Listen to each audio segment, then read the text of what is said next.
Alright, what's happening, everybody? This is my March 2023 recap, and it also coincides with my 3-year trading recap. So I started in 2020 on the 16th of March, and I've been trading on and off since March 2020. On and off because I started with small accounts and ran down the small accounts, had to refund, so I'd be away from the markets or from trading with real money for a number of months, and then I would come back and try again. So if you want to look at my overall situation as it stands today, this is the 3rd of April 2023. I am still green from a purely trading perspective. Obviously this doesn't take into consideration monthly platform fees to my broker, which is about $80 a month to trade zero, and commissions, which can vary between $100 and $250 even per month, depending on how much trading I do. So nothing to show for it in real terms, but from a, as I said, from a purely trading perspective, I am at 2,864 approximate. Just recently I've started to eliminate any trades. I don't record any trades that are less than $10, because it's just, I consider it a scratch and I don't really bother to record it anymore. Just saves on a bit of workload. So looking at my month, we can look at statistics, I guess, although I have them down here. Actually I put them in. So it's been a choppy month on the face of it here, and choppy year since I started back at the end of January after a few months layoff. But I'm actually very encouraged by March. The market was relatively good. It started to pick up a bit in the last month or two, I feel, and there was a string of just great opportunities every week. Now things aren't running as much as 2020, 2021, so it's a case where I must be more selective and methodical and very careful, even though you should be that way in any case all the time. But there were plenty of opportunities. First week 89. I guess I can go into my trades now. Oh yeah, just the stats. So commissions, you can see platform fee, win percentage 60%, which is good, happy with that. Overall on the month, red plus that, so you can see how my small accounts has just bled down, unfortunately, over the past couple of months. So I'm in a situation where I have to refund. But it's 3 years since I started. As I said, I considered my apprenticeship, my stock trading apprenticeship is complete. I would say it's a 4-year thing. I started to learn in January 2019 and put money on the line in March 2020. So I was paper trading the first year and learning, going through all the Timothy Sykes material, watching DVDs, watching trading tickers, watching penny stock framework 1 and 2, watching short stocking. I watched all the DVDs, how to read SEC filings, even though it's kind of hard to stay awake during that, but the material is good. It's just one of those things, and it's one of the areas where I still feel I'm weak on. But the way I trade and the way a lot of day trading goes, you don't have to know SEC filings to make money in the markets, but it does help to have that string to your bow. So it's something I need to work on, understanding dilution at the market, offerings, and just the differences and nuances. And I get a general gist of it, but I would like to be more confident in that area, I guess is what I'm trying to say. My average win in the month was 28, so it's down on last month.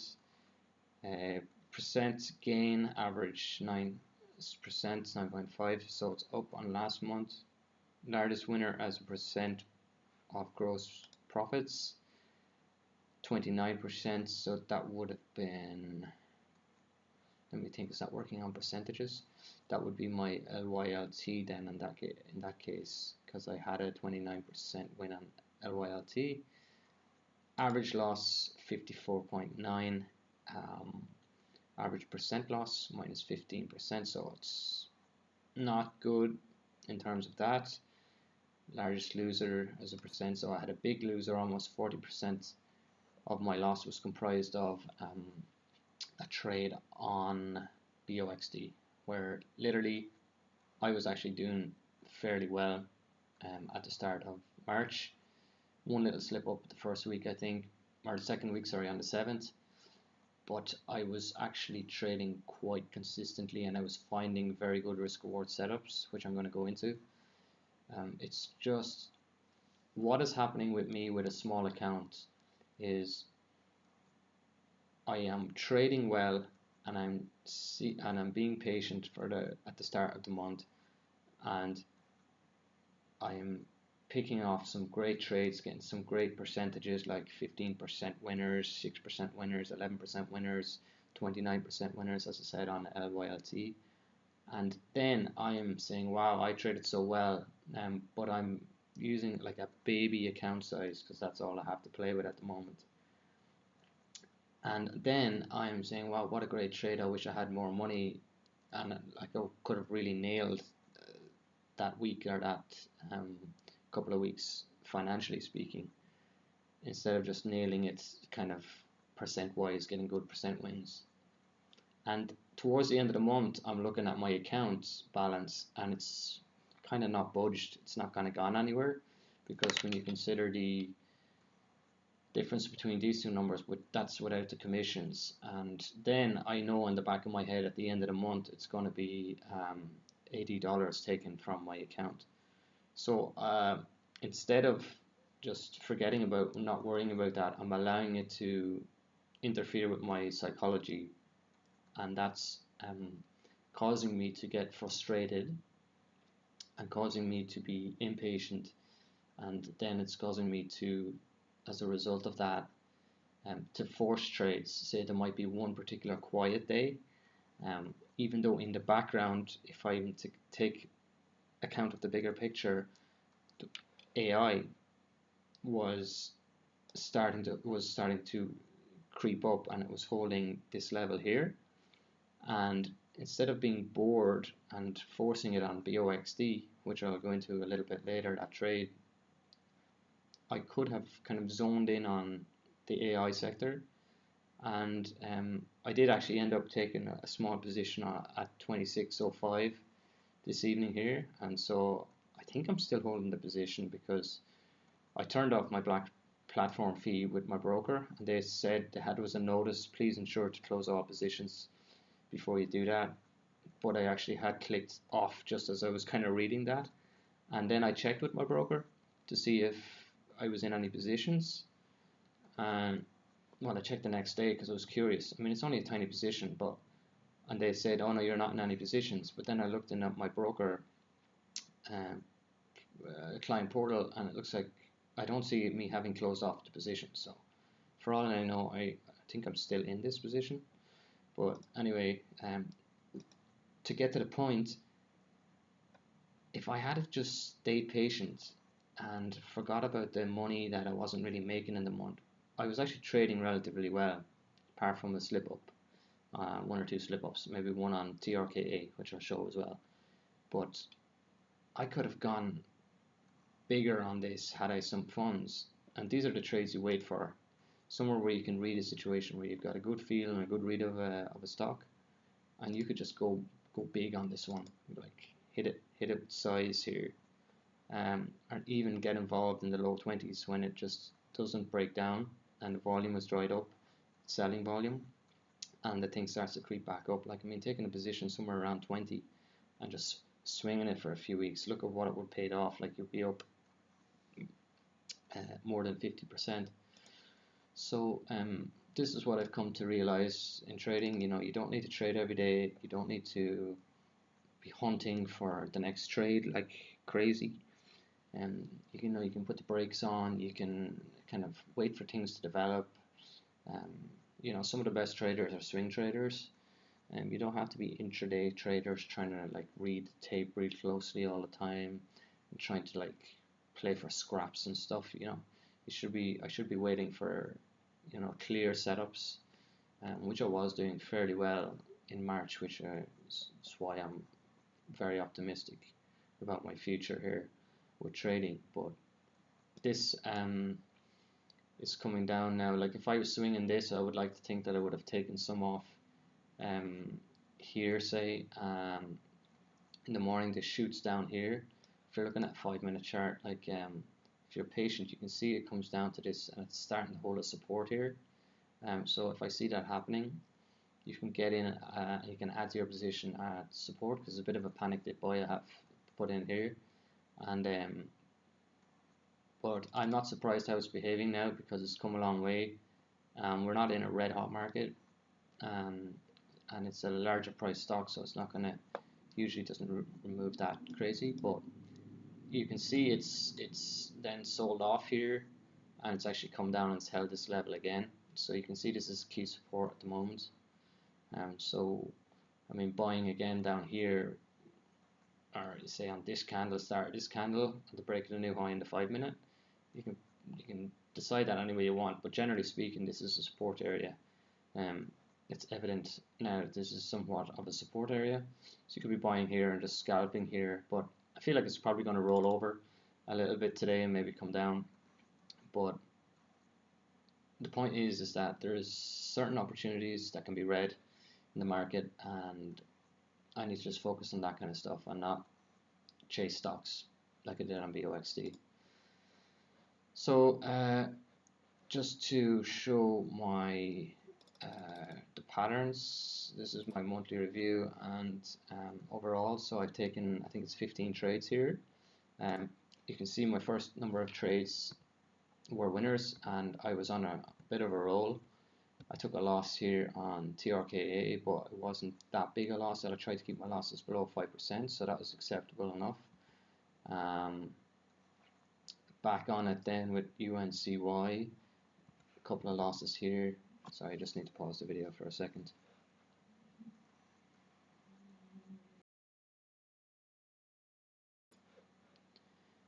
Then I have a nice win here on LYLT, but unfortunately it's with tiny size. I only make 15 bucks on it.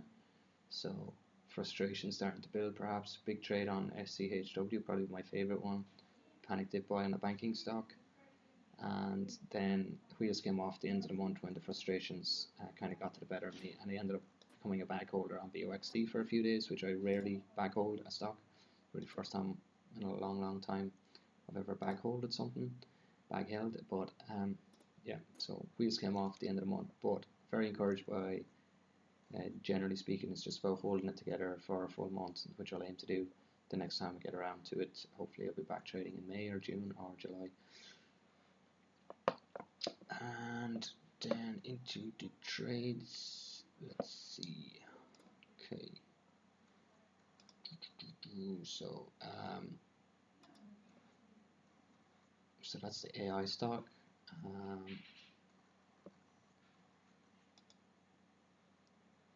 So LHDX was the first one, I think. So March 1st, this was morning spiker dip buy setup. So here's my entry, a bit chasey there, and it was very volatile, so I'm not too keen on how I started off that, but I added when it came down here. I figured this might support. So it was a bit of a rocky start on this one, and I sold it because I didn't like how it was going. It was too volatile. Then I actually think I tried it again there when it jumped, yeah, and I was holding, and then it slammed down. Added here, and this is when I really should have waited and got involved when it tightened up. So I was holding in an uncomfortable spot about down 10% here, but I held it, and then I sold here, here, here, and here. Held a small piece and sold down here, but I think I should have sold here the rest when it slammed down here. But that was the first win. Then we have TRKA.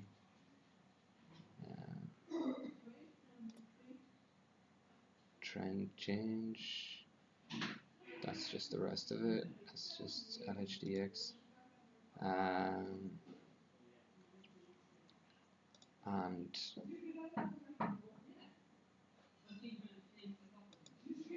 TRKA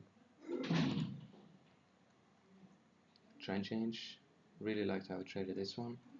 Drew a trend change and got involved here and sold here.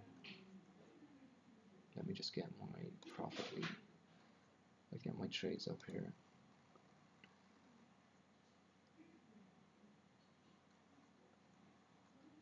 Um, 15 trades.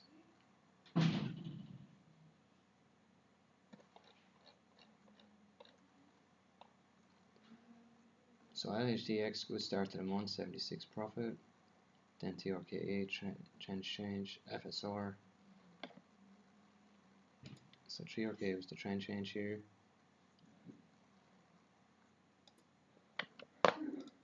FSR, similar situation. So I was really happy with these trades. And just size, not able to take big size due to my account, but 3.5% gain, 717 to 742. Next one was GNS. Where is the GNS? So TRKA March 1st. So little trend, building a little trend line there, and a break upwards of that. It's working well for me at the start of the month.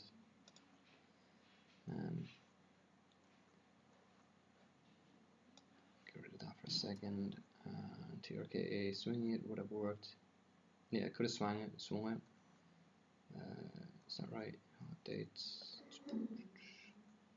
Yeah, I think so.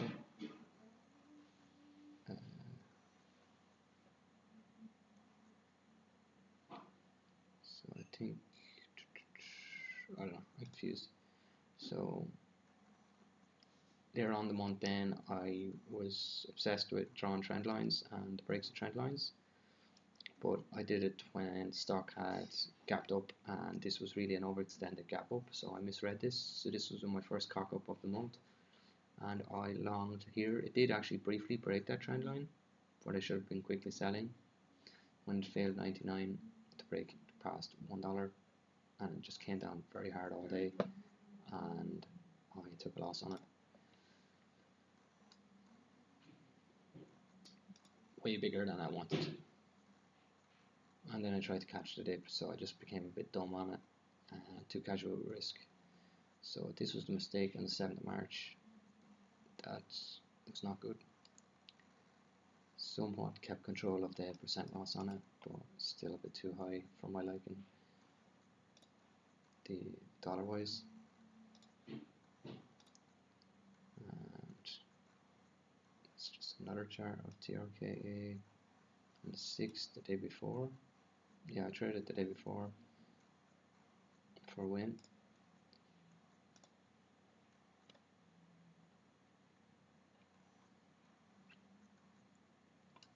Here it is. Breakout. It was a bit of a breakout chase because it's up here, but I got a lot of. But you can see it's very extended now. So the next day I shouldn't be trading it long. Should be looking for the short.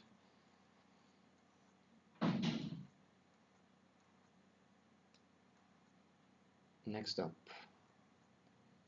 UNCY.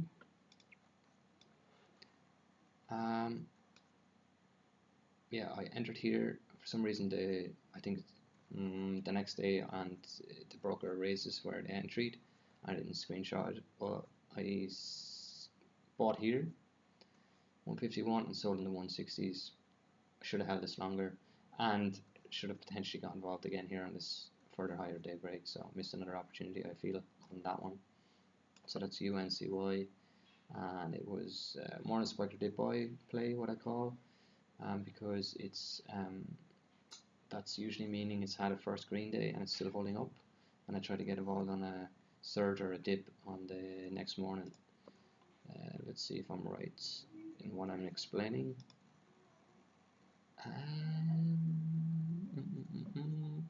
Do I have a longer term time frame on it? Yeah, so this is it here. It's come up the first green day.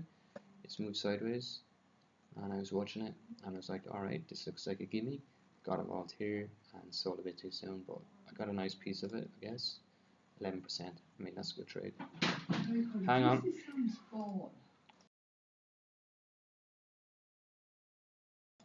See, it's just get interrupted with people asking, did I see someone's football? I mean, trying to get across to people, like, is that really important to interrupt me, like, for when I'm trying to do a YouTube video? It's just annoying. So,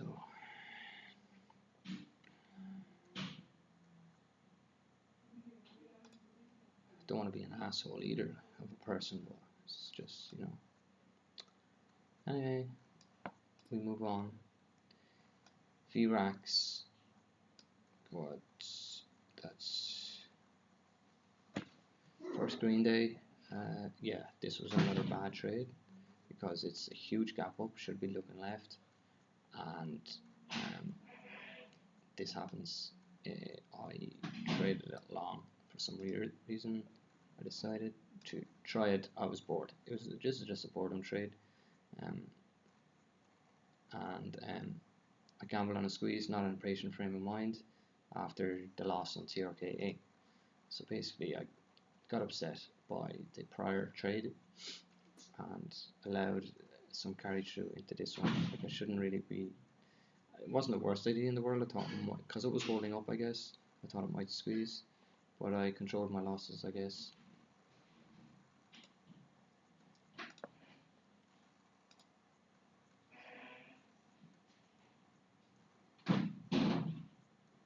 Where am I now?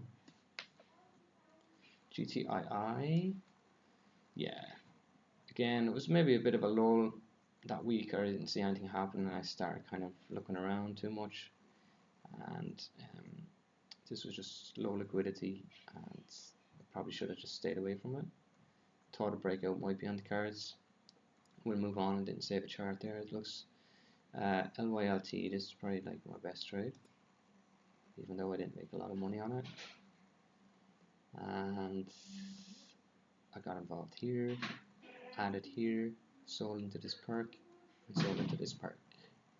29%, almost 30% on that. You know, a bigger size, that would have been really, really nice. So a lot of these low-priced runners were moving, so I got some practice trading these lower-priced movers, which I generally not the biggest fan on, because you get it wrong and you're suddenly down a higher amount than you actually kind of had maybe calculated. It's kind of easy to get tricked on these low-priced ones. They can move with great speed and range percent-wise, so you just have to be careful about your entries, and they can be very rewarding if you're the right side of them, but very punishing if you're on the wrong side. That was a listed first green day.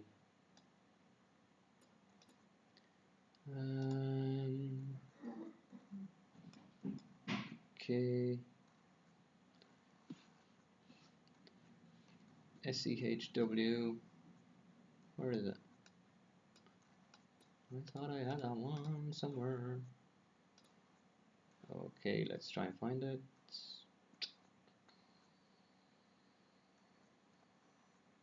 It's not there.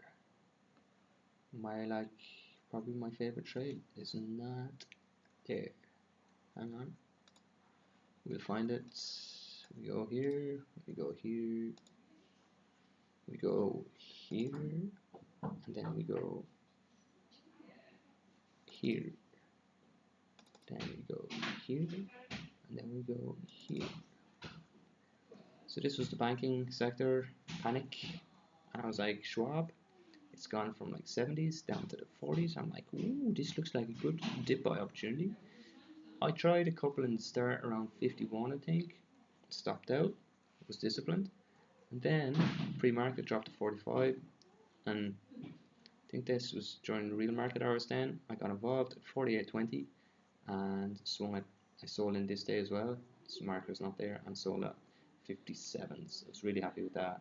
It's panic dip buy essentially, come swing trade, and it's another one that I guess contributed to the frustration, because I was like, wow, that felt like it was so easy. I wish I had saved some of my capital earlier on in the year for that, and would have made a ton of money. So sometimes just waiting for these great setups and sitting on your hands and waiting for them, but all part of the education. Right, we're nearly there. SRNEQ. I thought I had myself organized, but alright, there's SRNEQ. OTC breakout. Yeah, it was gearing for a breakout. This used to be a listed stock, but it's got delisted, and then it came out of this kind of consolidation zone here between 29 and 32, I guess you could say. And I was like, okay, let's see where it's holding up here. And I saw it holding and building, and then I got involved here, and I just didn't like the action. I thought it was kind of a bit stally. Don't mind that as a mistake by the broker. This didn't open down here, but it opened at 20. Oh, wait. Oh, that's a week later. This is a 15-minute chart. Yeah, so and I sold here. So I took 6% on it. I mean, I thought it was being very conservative and disciplined, and I just said, lock it in. Why not take it? And I did. But interested to see what happens subsequent. Anyway, I'll just move on. So there's SRNEQ. Schwab, SRNEQ. Then I should have left it alone. I tried it on a swing trade, and that didn't work out. So that's a bigger loss, and then that became a case where I was like almost break even on the month, even though I was up maybe on my trades, just down then on. So it was just kind of I was just starting to get a bit frustrated around this time, and I shouldn't have really traded this here, but I tried it, and then it came down the next morning, I think, and I got out. Oh no, a few days later I ended up getting out. So that was a much bigger loss than I wanted.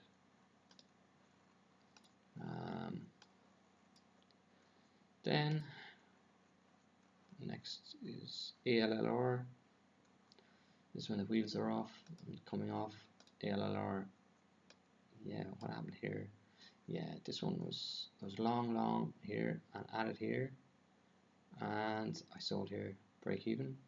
But then I tried it here and had to sell here, and I ended up taking another loss. Just want to see this one for context. Where's the daily on this one? Is it here?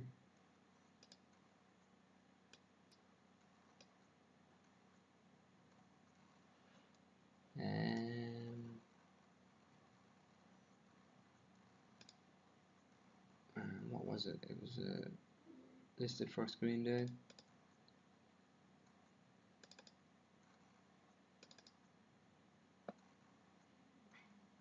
Stop out on first trade, second entry at 15 cents. Yeah.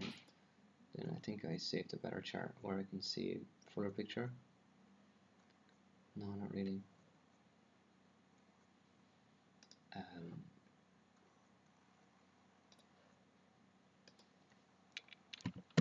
sorry, 1 second.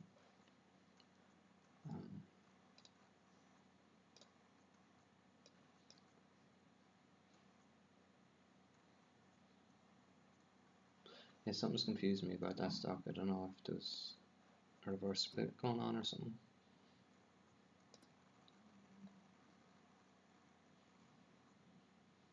Because I'm trading it down here at 70, so I don't know. In any case, it was a bad trade.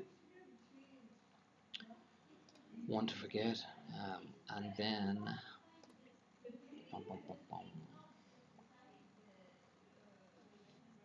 last but not least, BOXD. Didn't save the broker image, but I'm just chasing it up here. Oh, maybe I'll go a little bit more, and the end up like comes down fairly quickly, not unsurprisingly after I enter, because I'm buying at a very extended area on the daily and on the intraday, and I end up like holding. I added down at like 21, thinking I might hold 20, and hoping to get out maybe back up on a bounce. But it continued to come down, and I got out in the 17s, I think, and then of course it bounces. But what can you do?